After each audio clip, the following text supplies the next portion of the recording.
We continue now at the top of Daf Kuf Vav Amid Aleph and Mesechet Kesubos. This is Kesubos Daf 106a. On the previous Amid, the Gemara says that Rav Anan sent a court case to Rav Nachman because Rav Anan felt he was disqualified because of the taking of a bribe.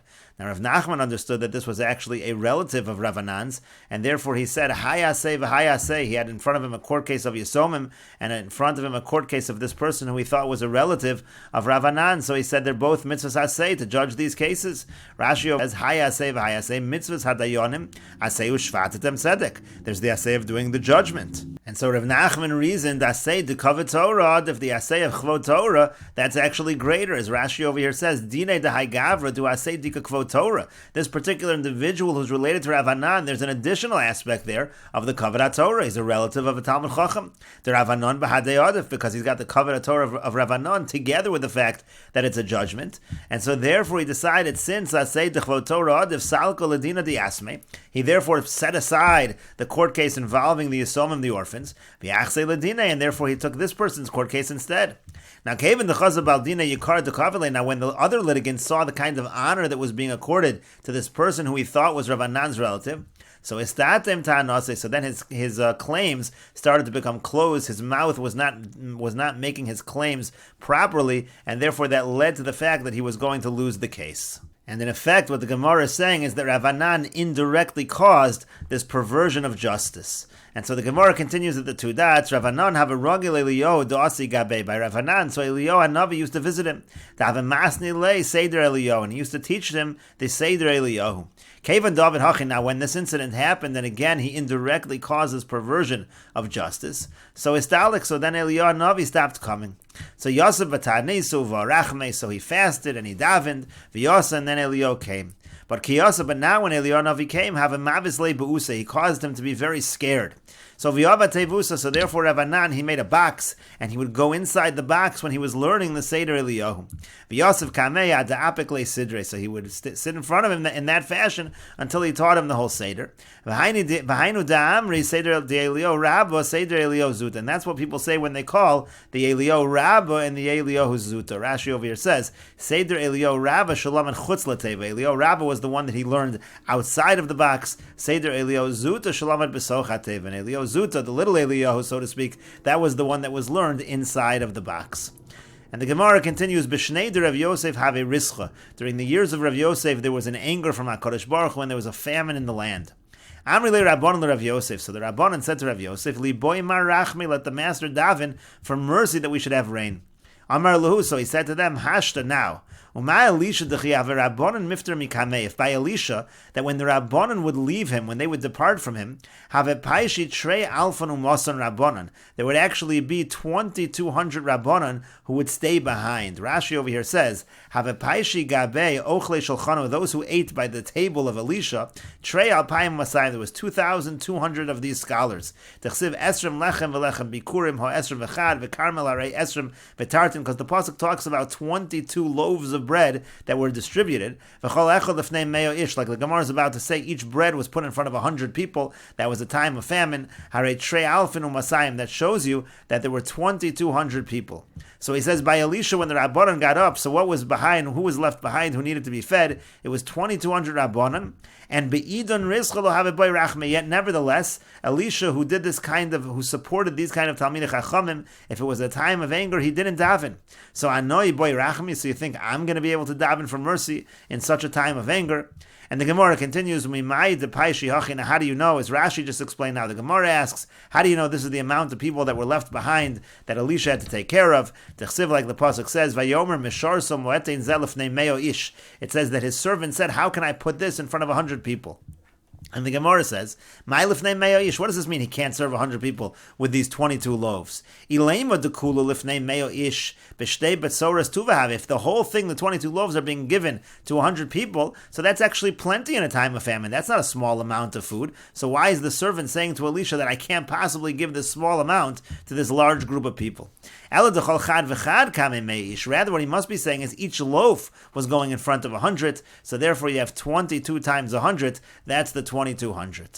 And the Gemara continues, when the Rabbanan would depart from the house of Rav, there would be 1,200 of the Rabbanan that would remain behind that needed to be taken care of. Mibei Rav Huna, when they left from the house of Rav Huna, have a paishit hamne me Rabbanan. There would be 800 of the Rabbanan. Rav Huna have a darish betlei saram uroi. Rav Huna, when he would darshan, he would use 13 people who would act as speakers in order to disseminate the drasha in front of the large crowd. When the scholars got up from the yeshiva of Rav Huna, and so then they dusted off their cloaks, have a solik avka, the dust would go up into the air, and it would cover up the sun, and would cover up the daylight. And they would say all the way in the west, it must be that they're getting up from the yeshiva of Rav Huna the Babylonian. When the Rabbanan would get up from in front of the yeshiva of Rab and Rav Yosef, have a paishi arba me Rabbanan, there would remain 400 Rabbanan. The Karl and Afshayu Yasmi, they would call themselves orphans because of how much smaller the crowd had become. When the Rabbanan would depart from the yeshiva of Abaya, some say this was from the yeshiva of Rapapa, some say it was from the yeshiva of Ravashi. Have a paishi masan Rabbanan, they would remain behind 200 of the scholars. The Karl and Afshayu Yasmi, they would call themselves the orphans of the orphans. And the Gemara continues, Amar Rav Yitzchak bar Radifa, Rav Yitzchak bar Radifa said, Amar Rabami, that Rabami said, Mevakre mumin sheb Yerushalayim, those people who would inspect the animals for blemishes in Yerushalayim, Hayunotlin sechar mitrumas halishka, they would take their wages from the trumas halishka. Again, that was the public funds that were kept in the Beis HaMikdash. Amar Rav Yehuda Mar Shmuel, Rav Yehuda said that Shmuel said, Talmidei Chachamim hamalamdin hilcha shchita lekohanim, the scholars who would teach the laws of shchita to the kohanim, hayunotelin sechar mitrumas halishka, they also would take their wages from the trumas halishka. Amar Rav Gidel Amar Rav Gidel said that Rav said, Talmidei Chachamim hamalamdim hilchas kamitza lekohanim, those Talmidei Chachamim that taught the laws of kamitza, which is relevant to the karban mincha, they taught those to the kohanim, notelin sechar mitrumas halishka, they would also take their wages from the trumas halishka. Amar Rabba bar Barchana, Amar Rabbi Yochanan, Rabba bar Barchana said that Rabbi Yochanan said, Magiyei Svarim sheb Yerushalayim, those who corrected the Svarim made sure that they were properly written in Yerushalayim, Hayunotlin Sechar mitrumas halishka, they also would take their wages from the trumas halishka. Amar Rav Nachman, Amar Rav Nachman said that Rav said, Noshim ha'orgos beparochos, nodlo sechar mitrumas halishka. Those women that were weaving the curtains of the Beis HaMikdash, they would take their wages from the trumas halishka. Va'ani Omer, but I say, this is Rav Nachman, he first quoted Rav, and then he says, but I say, Mikodshe bedek habayis, they would actually take their wages from the money that was donated for the repair of the Beis HaMikdash, ho'el uparochos tachas binyan asuyas, because these curtains were underneath the structure, so this was money donated for the binyan of the Beis HaMikdash, or the bedek habayis, the fixing, the repair of the Beis HaMikdash, that would include the parochas, and so therefore he says it should be from those funds. And the Gemara continues, Meisvei, we have a question from the following, Braisa Noshim ha'orgos beparochos ubeis garmu al maise lechem aponim ubeis avtinas al maise akatores, the women who would weave the curtains, and also beis garmu, they would take care of the lechem aponim, and beis avtinas, they would take care of the katores.